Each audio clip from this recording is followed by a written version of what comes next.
We can learn a lot from our elders if only we take the time to listen.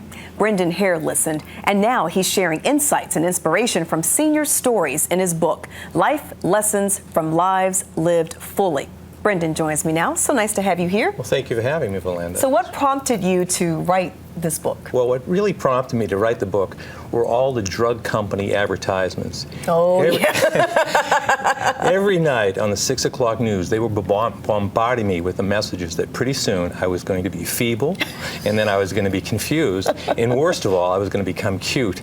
And none of that. None of that. Oh, and that you were going to have oily stool if you took this stuff. Well, that too. But none of that resonated, and none of it rang true. And so I really wanted to get behind the stereotypes and find out what do older Americans and retirees actually do, how do they feel about what they do, and then most importantly, how do they find meaning on a daily basis in their lives? And it's possible to do that later in life. You interviewed a variety of people. How did you find your subjects?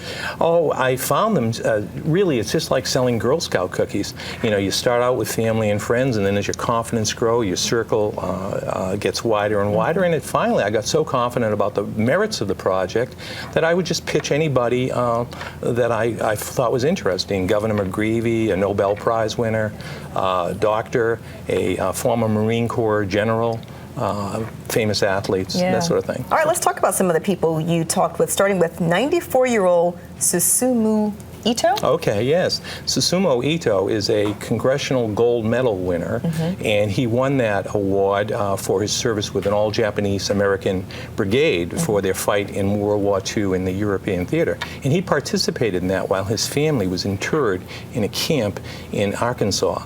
And in one particularly horrific battle, it was a 5-day battle where they were tasked with the chore of rescuing a brigade of Texans who were surrounded by Germans. That battle lasted 5 days, and it was only broken on the last day by a charge up a hill. 371 men went up the hill, and only 25 came back uninjured and alive, and Seuss was one of those.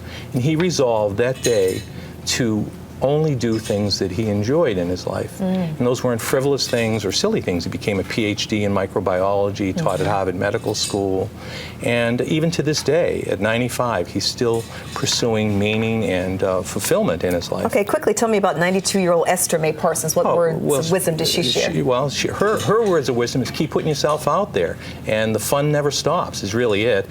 Her story that was interesting is she, immediately following retirement, she took a 15-month odyssey around the United States, camping odyssey with her husband, and went into Mexico, U.S., and so on. On the way back, you know, the question was raised, is the fun over? And the fun for her was just beginning, and that's still her attitude throughout life. What do you hope we get out of reading this book, especially younger people? I think what you should get out of reading this book is the message that it's very possible to live an authentic life, a hopeful life, and one with vitality well into your 90s or 80s or 90s, but well into late life. Thank you so much for telling us about Thank you very much.